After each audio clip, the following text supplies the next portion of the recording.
Let me play music. What you want, Lori lecture?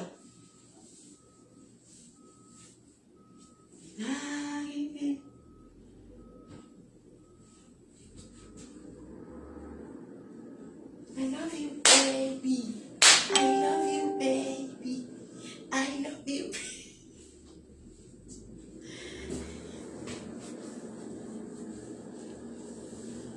Anybody where you want fight?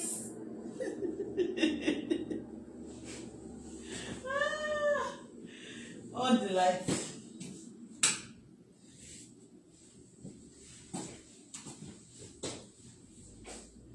Where is here? Where?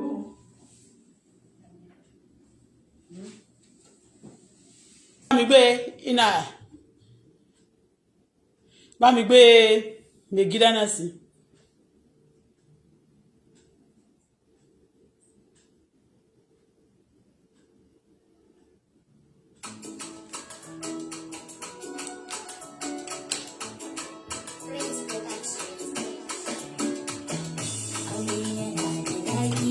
Don't send me message. Put it down and go to send message. Who you want?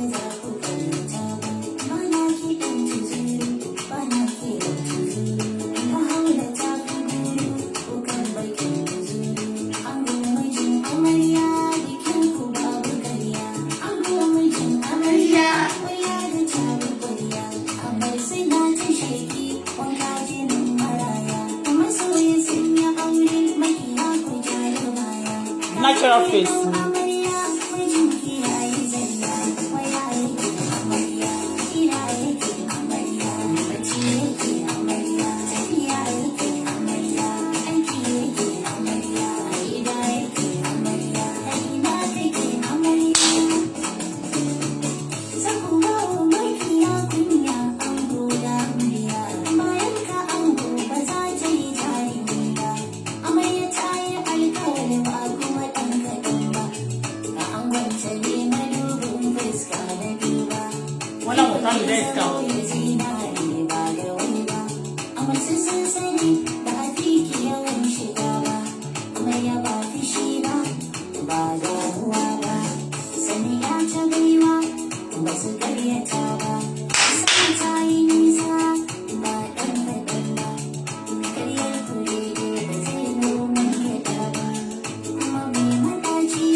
If you can find my car, I will drive down to your place. You are in Toronto. Toronto is about 3 hours.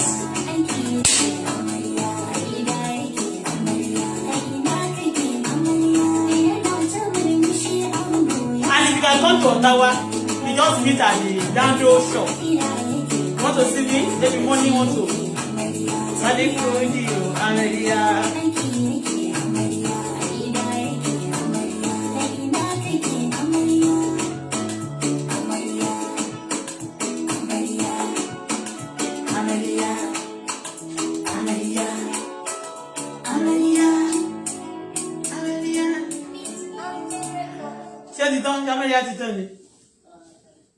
You introduce two people at a party. One of them goes for a dap, the other for a distraction.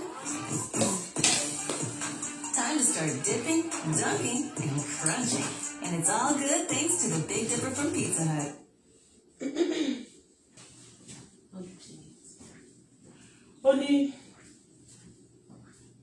Looking for a smarter way to mop? Try the Swiffer Power Mop. An all-in-one cleaning tool with a 360-degree swivel head that goes places a regular mop just can't. Oh, hey there! Welcome to Destiny, the little town with a whole lot of cake. We're a funny bunch, but we take Kick of Destiny real serious. And we met on Xander. They love Kick of Destiny as much as we do. Destiny 3 School Sunday.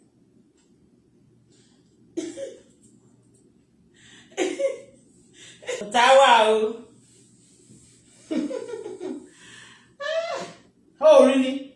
No, I don't know which song you're talking about. What are you doing? You want to tell me? How does it go? Only pay. Anybody where won't fight, make it come. I don't ready, yo. I don't ready, no. I don't like kung fu because you, my baby. Do you know?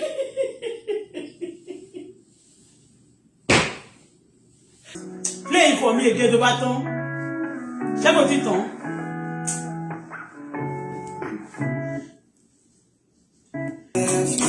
It's a message. It's a message. Hey, thank you, Father, for this wonderful afternoon. This is 3 o'clock. I mean, 2:30. Or to 3. 25 minutes to 3.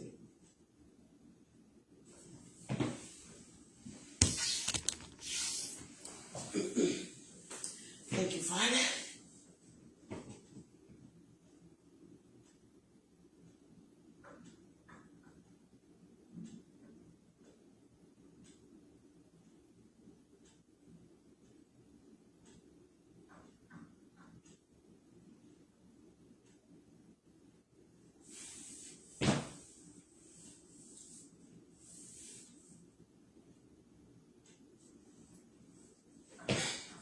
Heavenly Father, eternal comforter, we worship you, Lord, for this wonderful afternoon.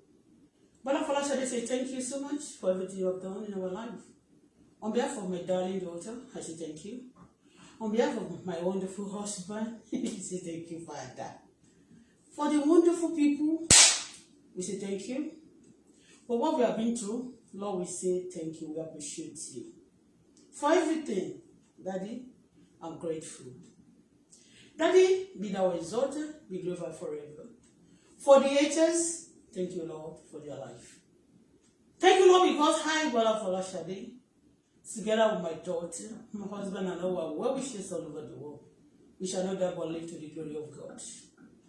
Father, be thou exalted once again, be glorified forever. Have mercy upon us this afternoon. Forgive us our sins. Fill me, Lord, with your presence and power. Direct my tongue. Oh Lord, take total control. Whatever we burn, Father, burn them. Whatever we lose, Father, lose them. I know the enemy has fire. We send the arrow back to the sender right now. Evil arrow, get out of my body. My husband's body, my daughter's body, my children's body, all my well-wishers' body. Go back to your sender. It is written, no weapon fashioned against us shall prosper. Any tongue that rises against us on the judgment, they shall be condemned. Every evil meeting, evil gathering against our life, Father, scatter that meeting by fire, by force. Every evil arrow, send the arrow back to the sender by fire, by force. Oh God Almighty, fight for us. Gbogbo agbára tó ní láyé kò ní jẹ́ fún ẹ mọ́ máa ń ka sákàyàrá ìkọ́ bíbélì sọ fún mi ó ní Olúwa nílẹ̀ àti ẹ̀kún rẹ̀ ayé àti àwọn tó tẹ̀dó sínú rẹ̀ bẹ́ẹ̀ ni èmi pé you create nothing God holds everything and I pray with the power of God in me with the Spirit of God in me that power and that authority you are using against my life it shall be taken from you. From now on, that's your evil power. Agbára oṣó ni àbí àjẹ́ àbí ohunkóhun tó wù kó máa lò bí agbára kò ní jẹ́ fún ọmọ. Àṣẹ tó máa ń pa tó máa ń rànlẹ̀ láṣẹ Èdùmàrè kò ní rànlẹ̀ lẹ́nu rẹ mọ́. Ẹlẹ́dàá tó dá ayé àti ọ̀run tó dá mi tó dọ́mọ mi yóò gbóhùn lẹ́nu rẹ. Ìwọ tó sọ̀rọ̀ ẹ̀dógún fún mi Ọlọ́run yóò bá ẹ jà ó láyọ̀ lónìí. Ayọ̀ ẹ yóò dẹ̀ fún lọ́la Marika Pasatayaba. Anything Baja. I fight nobody. I do things according to the Spirit of God in me. Even if I'm not on Facebook. Even if I'm on Facebook, I face my business. But then it is your badara no. I'm a softening. In your call, soften me, my sorrow. Don't you for me no. Only came berry, let me speak. Only you know for me to batty berry. Only came conquer. Let me put your shinny batting back on, nipa woman. Only came wackery. Masiri ba. Nígbà tí wọ́n fi ara ní mí ní orílẹ̀-èdè mi. I stood up, and I tried to look around, kí n wá kiri, to see another country, to live another somewhere. Yes, because God has ordained it. Say, find you shall see. Because I found and I see things that God has told to me. And some people want me to be blind to the truth. I pray for you from now on. The Lord will blindfold you. The Lord will paralyze your brain. Those who send me evil arrow, I command all of you to be paralyzed. I command your power to be paralyzed. Those who are fighting in secret, who fighting my daughter, who fighting my husband, who fighting my well-wishers, the Lord will fight you. Ẹlẹ́dàá tó dá mi yóò fojú ẹ̀ gbolẹ̀. Ẹlẹ́dàá ṣẹ̀dá tó máa ń jà fẹ́ tí ò lélẹ̀yàn yóò fojú ẹ̀ gbogi. Ọlọ́run yóò bínú sí ọ. Inú tèmi dùn, ọkàn mi yóò balẹ̀. Àti tọmọ mi àti ọkọ mi àti gbogbo àwọn olólùfẹ́. Gbogbo àwọn tí a lò láti jà fún mi. Ẹlẹ́dàá mi yóò jà fún yín. Ọlọ́run tó dá ayé àti ọ̀run yóò jà fún yín. Ṣùgbọ́n gbogbo ẹ̀yin tẹ́ ẹ pinnu láti bá mi jà. Bóyá ọmọdé mi bóyá gbà lẹ́yìn. I repeat myself again. God has no respect of anybody. Anything tó wù kó jẹ́ láyé. The Lord will cut your life short. The Lord will disgrace you. Ẹlẹ́dàá yóò fara ní ọ. Almighty God that created everybody. We choose to fight you day and night. The Lord will be your enemy. Those who choose to be my enemy, those who torture me and refuse to repent, the Lord will torture you. But I'm telling you, I cannot feel it. Because God is in me. Yes. That is there. But ó wà níbẹ̀. Àti gbẹ́kẹ̀lé Olúwa. Ẹ tí wá sì ti gbẹ́kẹ̀lé ojú òní sí. We trusted in the Lord. And those who trust in the Lord shall never be put to shame. A nation who trusted in the Lord can never be put to shame. You cannot go hungry. People will look for your favor. They will look for your assistance. They will support you. The Lord will be your supporter. Yes, it's the word of God. Heaven and earth shall pass away, but the word of God will never go without coming to fulfillment, without coming to pass. Hi, Bola Shade. With everything I do, with my daughter, with all my well-wisher, my husband, all the supporters that I have all over, those who are great, I pray that we shall not lack. The Lord will not put us to shame. We shall fly like eagle. No wind shall affect our life. We shall conquer trouble day and night. We shall conquer demon. We shall conquer principality, the rulers of darkness. Yes, when we are saying rulers of darkness, it's not mean the government. Some people, the evil ones, the ritualists, they are evil governed. They are evil rulers. The killers, the wicked souls. And he said we should speak about, we should graduate wickedness in our society. I pray, Lord, from now, anointing to graduate wickedness in our system, in our life, in our throne, in our surrounding. The anointing shall fall upon us today. We shall graduate trouble. The wickedness shall die by fire. Wickedness shall die by fire. Wickedness shall die by fire.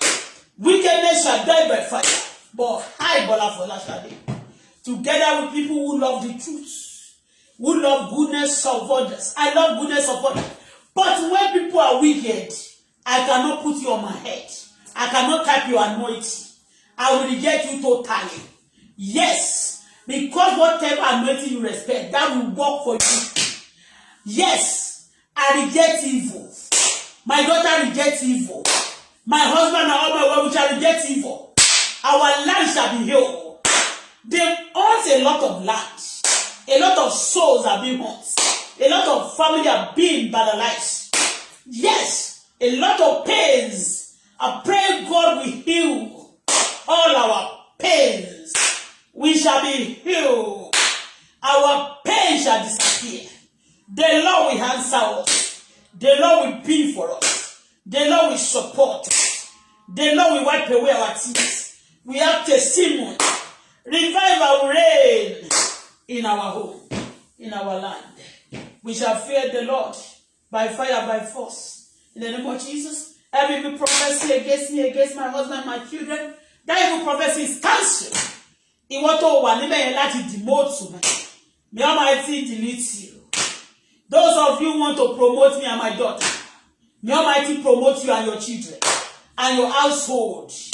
Promote your whatever you do. But if you are working for my demotion, for frustration, the Lord will frustrate you. The Lord will destroy you. All your power will be ruined. In what rulers of evil. In what ruin Almighty God will ruin you. You want to want your me. Tolo merun ayé mi. Ayé ma run jege. Ayé ma fọ́ pátá. Tèmi ò ní run o. Tọ́mọ mi ọkọ mi ò ní run o. Àwọn olólùfẹ́ mi tí wọ́n ò ní run. Orílẹ̀-èdè wa káàkiri àgbáyé, we pray for peace. There shall be peace. Only there shall be joy in our land. There shall be joy in our land. We are a child of God. We will trouble no man. There shall be joy in our land. There shall be joy in our land.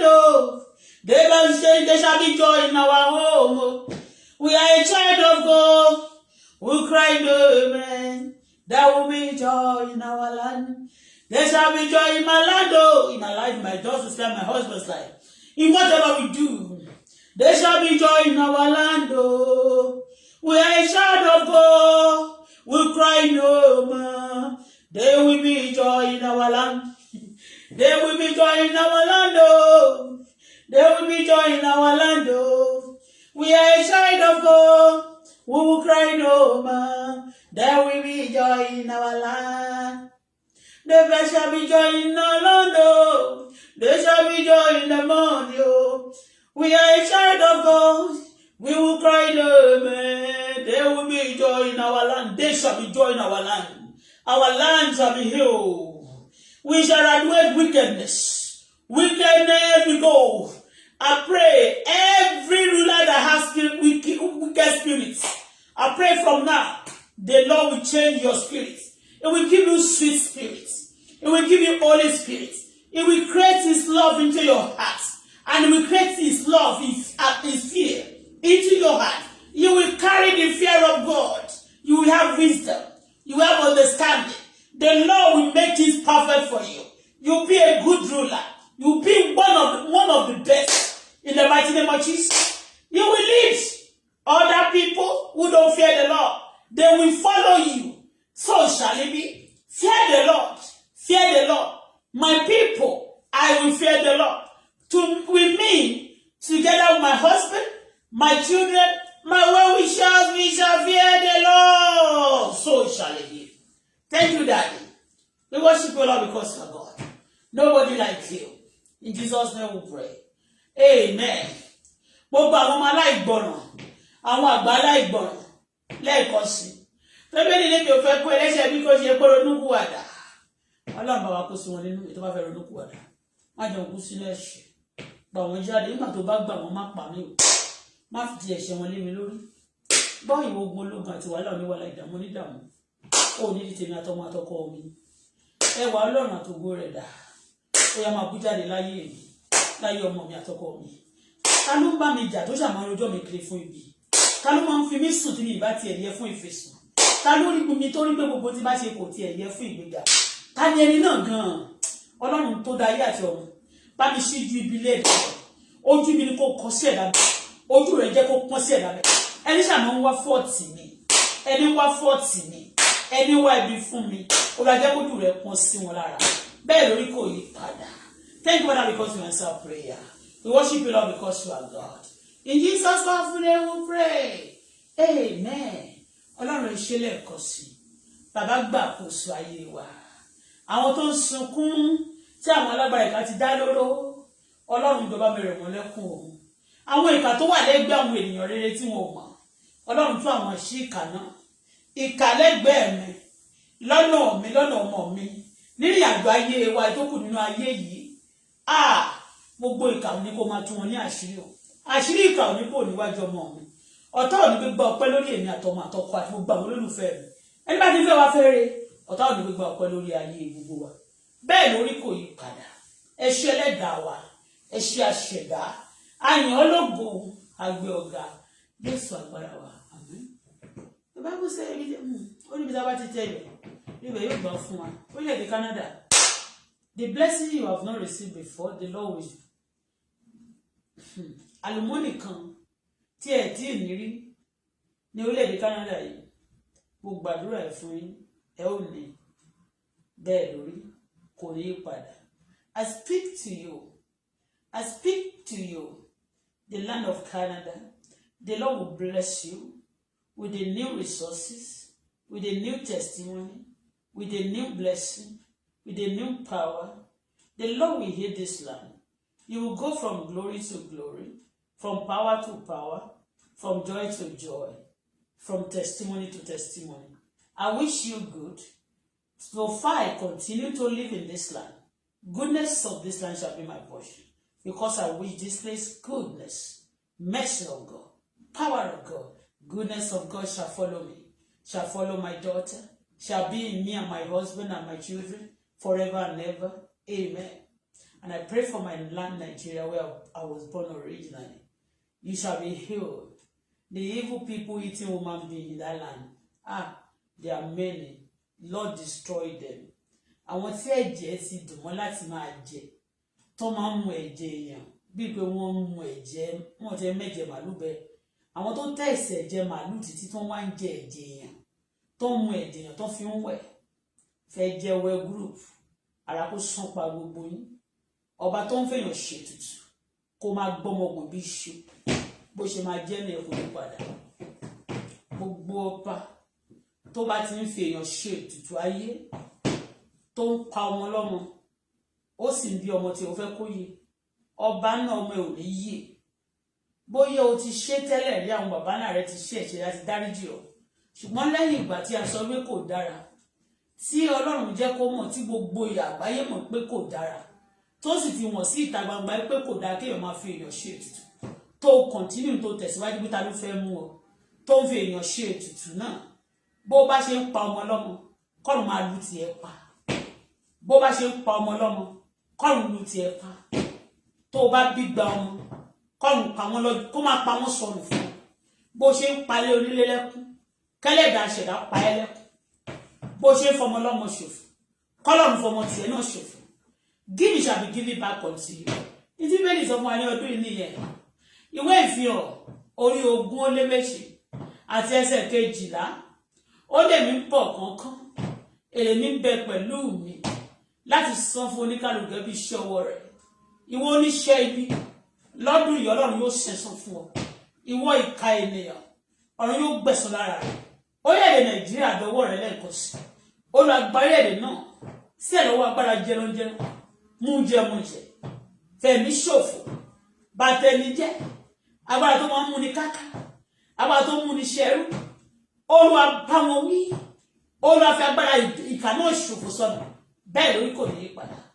Gbogbo àwọn tó ń bí lórílẹ̀-èdè náà bẹ̀rẹ̀ láti orí àlékò bá wa dì wọ́n mú wọn. Àwọn kan ò rí ohun tó dára nínú ohun tí wọ́n ṣe. Ohun tó bá ní kò ní ṣeé ṣe fún orílẹ̀-èdè. Àwọn èèyàn ń ṣe Ọlọ́run ń lò wọ́n láti ṣe.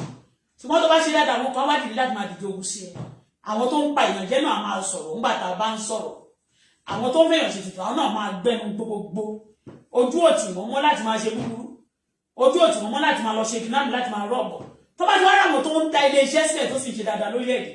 àbí tó sọ pé má ṣe nǹkan burúkú wá mú wọn ní ọ̀tá kò ń ṣẹjọ́ ọmọ tó pé wọ́n ti níwèrè gbogbo wọn kó tó máa ń tako rere tó ń tako èèyàn rere Ọlọ́run jẹ́ kó rí fọ́ wọn pa ẹnìkan sa iṣẹ́ kan lánàá kì í ṣe lánàá ìdájí òní ló sà àbí tó sa iṣẹ́ náà lánàá mo gbàdúrà fún ìwọ tó bá pè ìṣẹ̀dá àtẹniṣadé níbi àdàbí tí máa gbé orúkọ ẹnikẹ́ni lọ lé babaláwo kan àmọ́ gbé lọ sí oníṣègùn àbí mo pẹ́ ẹnikẹ́ni pé ẹ bá mi ṣiṣẹ́ kan bí àdúrà kan lé lórí ṣùgbọ́n níbi òṣèré tó bá pè iṣẹ́ kúrú lórí tó ta ọfà kan àbí tó ló fẹ́ ṣe mí níbi ó gbọ́ ọmọ gbùgbì ṣù ọmọ ọlọ́mọ ni mí bí àwọn tó bí mi ò bá tiẹ̀ kí ẹ̀ bí mi ò bá tiẹ̀ ní bàbá táyé they don't care for me and I care for my for that I care for myself tó bá pèsè dá mi níbi ó gbọ́ ọmọ gbùgbì ṣù tó bá pèsè dá ọmọ mi níbi ó gbọ́ ọmọ gbùgbì ṣù tó bá pèsè dá ọkọ mi níbi ó gbọ́ ọmọ gbùgbì ṣù ẹ̀yin ìka ènìyàn tẹ́ máa fẹ́ pọ ọmọ lọ́mọ sọ̀rọ̀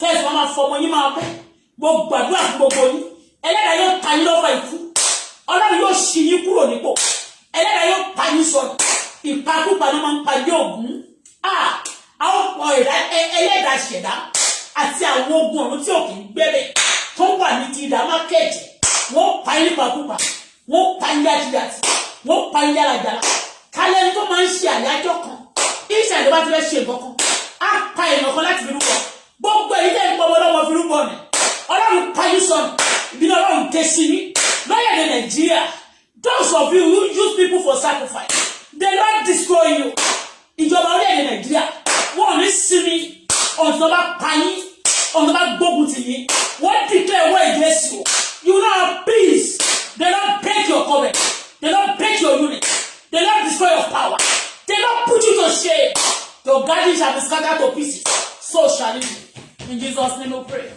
It is well with me, well with my daughter, well with my husband, well with all my well wishes. It is well with me, well with those who bless me, who want to be a blessing to my life. The Lord bless you all. The Lord bless me and my children. Bless my husband's children. Bless all my husband friends that are good to me. The Lord bless you all. The Lord bless you all. But those who hate me, the Lord will forgive a bullet. The Lord will squeeze your face on the rock. On the ground like this, Ọlọ́run máa sojú ẹ̀ di bí ilá tó ń rìn lára great àmì ìlara àwọn ọkọ̀ tó fi ń rìn lá lójú títí ẹ̀dá ṣẹ̀dá yóò fojú ẹ̀ gbòòrò bó ṣe jẹ́ nìyẹn kò yí padà. Thank you, Father. We worship you, Lord. You are wonderful. You are excellent. You are powerful. Those who are blessing me, the Lord will bless you. I pray for my darling country also. In God we trust America. This is their flag. The peace of God will reign. Yes, for the leaders, they will fear the Lord. The Lord will walk with them. That land will not be put to shame. Everything will be wonderful there. That land they have been leading also. They lead. Yes, they will continue to be a leader. They will not go back. Backward never. Forward never. So shall it be. Peace of God. Security. We say no to killing. The Lord will make that land a fruitful land, a powerful and continuous. All their leaders, the Lord will continue to strengthen. So shall it be. Ẹni tó bá lọ máa bá mi jà tó kó ń gbàdúrà lónìí. Ó lọ bá mi bá wọn jà. Ogun orílẹ̀-èdè àgbáyé pátápátá. Àlàáfíà la tọrọ fún o. I am a woman of peace. I want peace. And I serve God of peace. God loves peace. He has a purpose and plan, good plan for his people. God is not a God of confusion. He's not the author of confusion. He's not a wicked God. He's a powerful God. He's a loving and kind God. Yes, Lord. I pray God will be kind to our land. Peace will reign. Peace will reign. Some people who have fight each other. And who have fight. The Lord will settle the fight. Peace will reign. Because of the innocent people that will be injured. The Lord will settle issues. The Lord will grant you peace. The Lord will heal your life. The Lord will favor all of us. So shall it be. I pray for millions of people today. Because the land Nigeria is in millions. Yes, also America, Canada, all over the world. I wish all of you good. Goodness and mercy shall be my portion. My husband portion. My daughter portion. We shall not go down. The Lord will promote us. Financially, materially, spiritually, we shall be promoted. The Lord will answer us speedily. Heaven will open for our sake. Arrow of the enemy go back to the sender. Ẹni bá fẹ́ fi sí ó yà wèrè kú. Wọ́n tó bá tún porí mi tó bá lọ lóògùn. Ó gbọmọ gbìgbì iṣu. Bẹ́ẹ̀ ni mo sọ. Ẹlẹ́dàá ló ní kí n wí bẹ́ẹ̀ fún ọ. Ìwọ́n tó bá pè ìṣẹ̀dá mi níbi. Tó bá ní wà fáìkà. O mo ṣe kàpájàdá burúkú pẹ̀lú orúkọ ènìyàn tí ò sí ọ. Ọ̀run yóò pa olúbàkú. Ẹlẹ́dàá yóò fi ọ ṣòfò. Ẹ̀mí rẹ̀ ló fi di. Ẹni bá pè ìṣẹ̀dá tèmi Ṣadé níbi. Tó pè ìṣẹ̀dá Bọ́lá mi níbi. Tó pè ìṣẹ̀dá Olúwaṣe mi níbi. Tó pè ìṣẹ̀dá ọmọ tọ́lọ́run fún mi níbi. Tó pè ìṣẹ̀dá àwọn olólùfẹ́ mi níbi. Tó pè ìṣẹ̀dá ọkọ mi níbi. Ó yá gbogbo yín pátá. Ẹ borí ara yín gbé mi. Ẹ ló ń bá mi jà sórí nǹkan tó bá jẹ́ tèmi. Ọlọ́run yóò bá ọjà. Ẹni bá ní kí n ṣiṣẹ́ tó ó ṣì mí nípò. Ikú ló máa fi bà. Ẹlẹ́dàá yóò fẹ́ sí sáré. Ó kúkú ìyà. Ó kúkú òjijì. Bẹ́ẹ̀ ló máa rí kò padà. Ìwà ajani ló lè mú sọ. Ẹ̀yin gbọ́kọ̀gbọ́kọ̀. Ẹ̀yin tẹ́ máa ń gbárí ènìyàn. Tẹ́ máa ní kí ẹ̀yin ṣiṣẹ́ tán tó wá jókòó tì. Kò ní yẹ yín. Ẹ ò ní jèrè. Ikú burúkú lẹ́ fi kú. Very very soon the Lord will slay you. He will destroy you. Ọkàn yìí ò ní balẹ̀. Your mind no go touch ground. You evil wicked soul.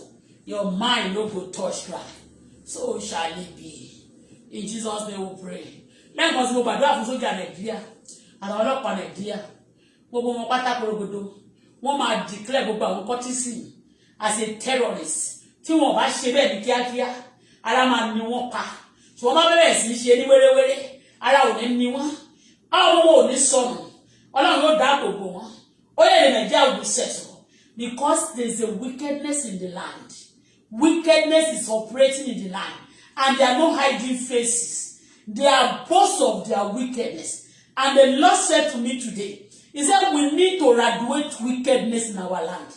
That wickedness spirit, the Lord will conquer you. Fire will consume you. The Lord will ruin you. The Lord will demote you. You will be frustrated. Your power will be rendered useless. You will not have power again.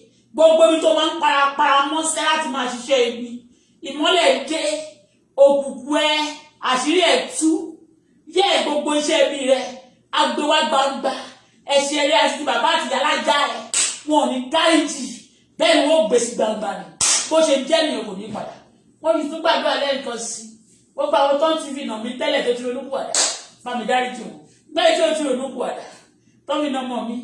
Tó ti ronú pàdà. Jẹ́ kó bàjẹ́. Irinṣẹ́ òkùnkùn ni wọ́n jọ máa bàjẹ́ bẹ́ẹ̀ lórí kò yí padà. Thank you once again because answer prayer in Jesus' name we pray. Amen. Lord ṣe olùgbàlà ṣe ayẹyẹ ṣe in Jesus' name we pray. Aṣọ ìyà aṣọ gbèsè olùwàbọ̀ kú lára mi bọ̀ kú lára ọmọ mi aṣọ àìríná àìrílò olùwàbọ̀ kúrò àwọn tó máa ń jalè lóye ajalè tó máa dápa olùwàbà mi kàn wọn lápá bá mi ṣe wọn lọ́rùn. Àṣírí ìkà ò ní bò sẹ́ bẹ́ẹ̀ ló máa rí o in Jesus' name we pray. Lẹ́yìn kan sí ó lọ fẹ́ bọ́ mi èrè gan jí lọ́wọ́ mi èrè ọmọ rí ọkọ ó lọ dá padà fún mi ìlọ́po bílíọ̀n ó lọ dá padà. Restore back to me the joy of my salvation, the joy that the enemy has stolen, the blessing. Restore back, restore your glory, restore your power, restore back to me. Whatever the enemy has stolen from my daughter, from my husband, Father restore. Father restore. Father restore. Father restore. In Jesus' name we pray. Ẹ̀mí olè. Ó yá mo ní kẹ̀dẹ̀ lẹ́yìn mi òbí bàbá òbí ṣe sọ. Ẹ̀yin ẹ̀mí olè. Àjẹ́ máa ń jalè. Èmi máa ń jalè. Ojú máa ń jalè. Gbogbo nǹkan oníkan náà máa ń jí náà máa fi ń ṣe tiwọn. Gbogbo àwọn ìka máa ń jalè. Abatẹnijẹ́ gan tọ́mọ àwọn usually wọ́n máa ń jalè wọ́n lè jọmọ lọ́mọ pé wọ́n fi ṣe ètùtù ayé wọ́n dẹ̀ máa pa tiwọn mọ́ they are thieves bí àwọn gbogbo ẹ̀yin olè ẹ ṣí ojú kò lára mi ẹ ṣí ojú kò lára ọmọ mi àtọkọ mi ẹ̀yin ẹ̀mí olè ẹ ṣí ojú kò lára mi ẹ̀yin ẹ̀mí olè ẹ ṣí ojú kò lára mi ṣí ojú ẹ kò lára ọmọ mi ṣí ojú ẹ kò lára my daughter ṣí ojú ẹ kò lára ọkọ mi ẹ̀yin ẹ̀mí olè you spirit of thieves armed robber spirit remove your face from me look away don't look this side again. Don't look at my side. Don't look at my daughter's side. Don't look at my husband's side. In Jesus' name I pray. Amen. Thank you, Father. I worship you. In Jesus' name I pray. Amen. May the grace of our Lord Jesus Christ, love of God, fellowship of Holy Spirit be with us now forevermore. Amen. Surely goodness and mercy, success and favor shall follow us all the days of our life. We shall be in the house of the Lord forever and ever. Amen. We shall be like a tree planted by the riverside and bring forth new fruit in the seas. Our life shall never wither. Whatever we do, shall prosper. The name of the Lord is strength over the righteous until I say. I myself, my husband, my children, my well wishes all over the world. We run to it, and we also bring Jesus. As much as surrounded Jerusalem, O God Almighty, surround my life, my daughter's life, my husband's life, all my well wishes life, all our nation, with your power, with your favor, with oaths of heaven, with flames for the fire in the air, both now and forevermore. Amen. Amen. That don't know about me, just can't make condemn. What you see, all borrow, you know. What then you have for that was all. Which is genuine. I rise and shine, Isaiah 60 verse 1. Wala Fola Shade, together with my husband, my children, my well wisher, oh your light, shine, your light has come. Oh yeah, Revelation chapter 22, verse 12. It's coming quickly, his word is with him to pay everybody back accordingly. Oh Lord, pay me more with all the good things that will come. Pay me back, Father, please pay my daughter, my husband. I will not live in vain. You shall pay me back. I will reap. I will reap all my goodness. My daughter will reap all her goodness. All my people, my husband will reap all her goodness. Goodness, goodness, goodness, goodness. In Jesus' name. Amen. Thank you, Daddy. I want to feel one to watch a platform where power solely for I will go more good issue. Eleda. Àwọn fọmọ pọmọ jẹ eyín tó ń fi inú ẹ̀jẹ̀ yìí olúwa wa ká gbogbo ẹ̀ olúwa fọmọ lórí sọ ọ̀rọ̀ ìpè ìpadà in Jesus name we pray amen. Hallelujah méje jọ hallelujah hallelujah hallelujah hallelujah hallelujah hallelujah amen amen you go for Jesus. Love you guys. Bye for now. Celebrate poverty, wickedness in your surrounding. Don't allow wickedness. Wickedness is a disease, chronic one. There was a time coronavirus was reigning. Quickly, the whole world looked for solution to conquer coronavirus. But wickedness is rampant all over. In your country, in my country, is everywhere. Because people don't look for solution. Let us look for solution. Wipe away wickedness in your society, or else they will continue to wipe you away. So, I wipe away wickedness in my surrounding. I say no to killing. I say no to terrorism. Say no to fraudsters. Say no to bullshit, cultism. I say no to all those nonsense things. So, you too, say no to it. So, you see, I use myself as an example. I speak about anybody need to speak about in my family. Yeah. If you are evil, I respect you as a person, but I will expose your evil. All right? So, say no to evil. All right? So, when you say no to evil, no fear. Okay?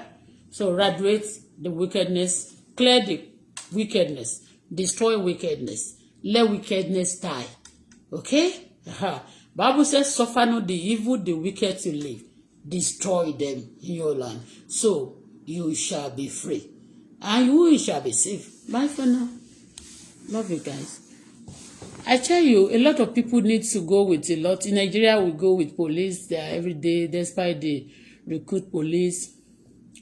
Only Auntie Bola, where did you buy these clothes? I like all your clothes. You put on them, Abi, not sell what is good.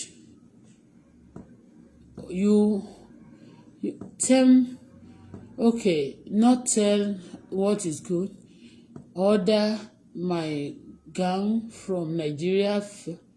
Tell the place. Kí ló kọjá ti jàtì. Ṣílẹ̀ ṣé ẹ kí rí ọ̀rọ̀ gẹ́gẹ́ tálẹ́gbẹ́ yín gan-an ṣé ẹ̀yà wèrè ni. I'm praying now you are writing rubbish that you like it. If you like something, you kó sí lọ. Ó ní Auntie Bola, where did you order your ṣé mi àti mi rí ẹrí now? Why are you asking me? Ó dẹ̀ ní ṣoríire. Ó rẹ̀ pé tó bá ti sọ pé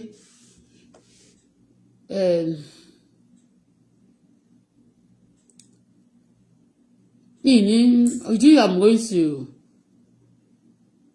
kó sì lọ àrífín ló máa ń mú kó wà lórí láṣà kẹ́nìkan máa béèrè lọ́wọ́ ẹ̀ where do you order this kó máa sọ̀rọ̀ kó máa believe pé bóyá you are going to kó yẹ jẹ ó dẹ̀ sọ̀rọ̀ gan bẹ́ẹ̀ wọ́n máa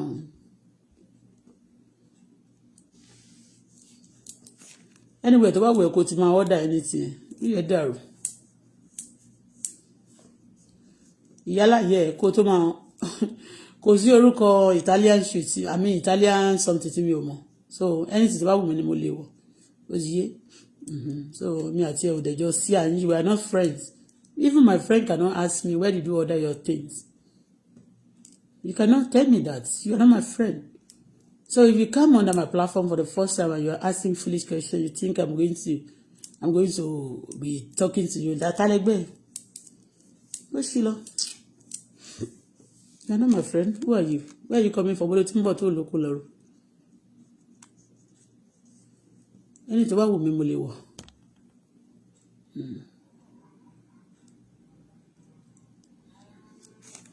Ní orí platform yìí, téèyàn bá béèrè lọ́wọ́ mi pé ó need the permission pọ̀ náà máa pa. Ó ti yé bẹ́ẹ̀. Torí èmi gan bí mi ṣe wà yìí. Mo fẹ́ month February ni birthday mi. Ó ti yé bẹ́ẹ̀. Ó yẹ kí mi gan tag paper mi kí n sọ pé okay ẹ fún mi lówó pé kíni o. But I'm not going to do that. So don't ask me. It's a taboo for you to ask me for any help on this platform. Okay? Because since the most of them need help, because I allow anybody to help me. So don't ask me any. Ó rí pé mo gbàdúrà fún yàn lórí bíbá ẹ̀sìn ọ̀fẹ́ ni. Lórí platform mi ẹ máa san tithe, ẹ máa san free lórí burúkú yín. You take me for granted. So if you ask me for any help, ilẹ̀ máa gbé ẹ̀mí. So má bèè lọ́wọ́ mi. Don't play with me. I'm not joking with you. Wọ́n bá bẹ̀ pé kó wá sọ mọ́tò máa pa ẹni tó bẹ̀ mọ́tò máa pa wọ́gàn ẹni tó ń ṣiṣẹ́ fún kò ní jèrè láyé ìwọ náà ò ní jèrè ó máa ṣòfò ni.